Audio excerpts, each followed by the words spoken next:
Hi y'all, this is Mike from Fierce Rods. Just wanted to go over the FS12T Ascend Kayak rail situation. For one, I believe I figured out why the problem is occurring that's occurring. And two, I believe I have a couple of cures for it, ways of fixing the problem. We'll show you that here today. First off, this is the clip that's bending, that's mounted into the side rail of the seat.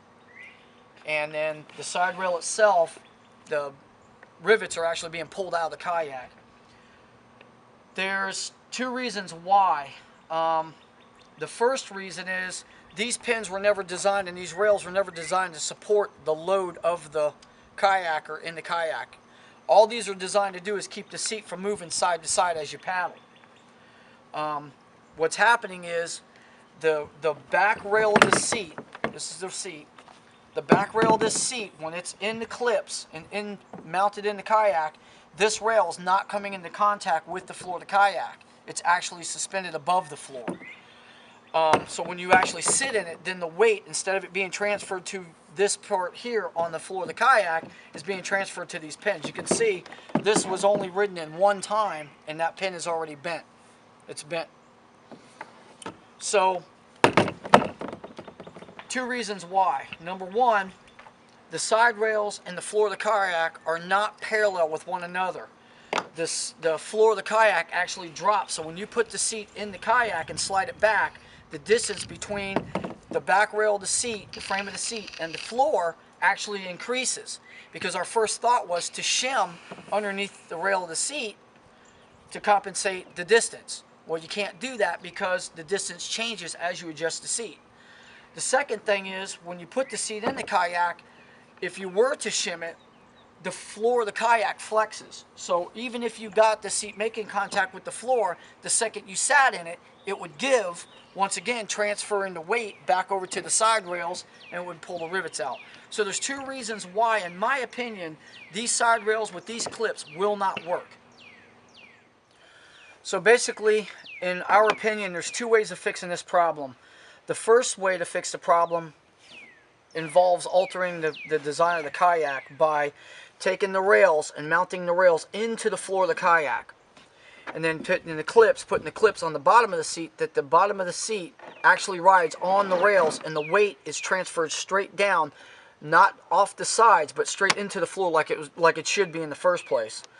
The second way of fixing it, and it's a lot less costly, and you're not altering the kayak itself, only the chair, is to drill a through hole on the rail of the seat, just like I did here, mount a rubber stopper or rubber garment underneath the bottom of the rail of the seat, and mount those so they just come into contact with the side rails right here, so the seat doesn't really slide from side to side as much. And eliminating the side pins altogether and just putting regular stainless steel bolts in there like we did on this one. What we're going to do is we're going to take this chair, which has not been altered yet at all, and we're going to go through the procedure, show you exactly where to drill, how to do it, and the whole bit, and exactly the parts you'll need to fix it the way that I fixed mine, and it's under $10 to do it. So it's pretty simple. Okay, the tools that you're going to need to do the conversion to the rubber stopper is a center punch, China marker, hammer, Phillips head screwdriver, 1/4 inch or a 3/8 drive ratchet with a 10mm socket to put the nuts on with, and a cordless drill with a 3/16 bit to drill through the metal frame on the seat. That's pretty much all the tools you need. The hardware you're going to need are 4 nylon locking nuts, 4 of the 10 24 by 1.5 inch stainless threaded bolts, packet of number 8 washers, stainless. You want to use all stainless hardware on this so it doesn't rust. And these I actually got at Home Depot. These are the rubber feet that I got from Home Depot. I've got all this stuff plus these 2 rubber pieces, which will go on top of the nuts so you don't step on them or hurt your foot. So we'll put those on there also. I got all the hardware for this seat for under $10 to convert this from this to the rubber pieces that are on my seat. You'll also need an 8mm to take off the factory one first. So that's the first step, is to remove the side rail mounts. take a Phillips screwdriver and an 8mm socket, pull the old ones off. Look, I can't believe how bent that thing is.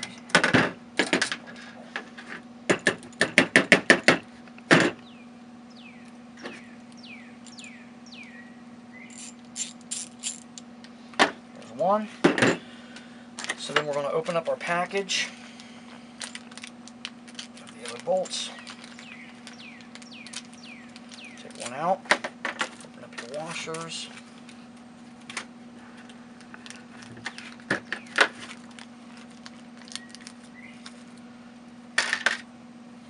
Washer on the bolt. Open up the nuts.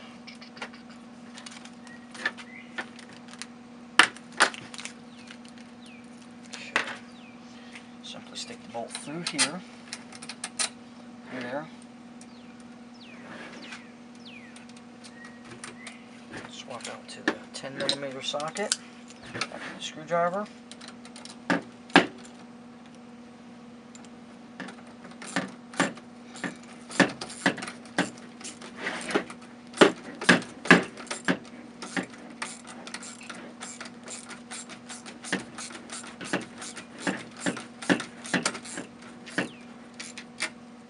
Okay, the next step is, after we get the pivot point bolts put in, is to go ahead and mark with the China marker where the rubber pieces are going. The rubber pieces that I got are from Home Depot. The ones I got are thicker, but the thinner ones, they have a washer that's built into them. So when you actually put the nut in and tighten it up, it doesn't pull right through. It's got a washer built into it. So if you can find the thicker ones, that'd be better. But if not, Home Depot carries these. Same thing, just thinner. Okay, so we'll take. Okay, so the next part is to mark where the rubber pieces are going to go. Got to figure out where the center is. You want it nice and tight to the rail. Make sure that your gap between the seat and the side rail is adequate, so it's not hitting. And then once you determine that, just mark it with the China marker. And then go around and do the same to the other side. Okay, so once you've marked with the China marker where the screw needs to be drilled through, you take your center punch, line your center punch up right with your mark, and then give it a little whack, and that marks where the drill bit will go. Take your 3/16 inch drill, make sure you're as vertical as you can get with it, drill your hole.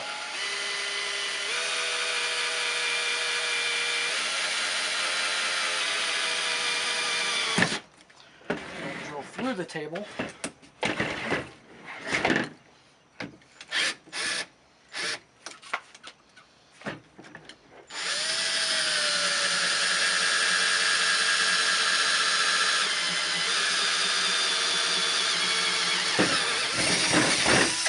Clean the hole all the way through. Take a screwdriver to kind of knock the bows off the other side. Take your nut and your bolt with your rubber foot. Put the screw through the bottom of it. Make sure that the metal ring, the metal washer, is on the downside. Grab your washer. Put your bolt through the hole. Drop your washer on place. Put the nut on it. Grab your 10mm socket and your Phillips screwdriver.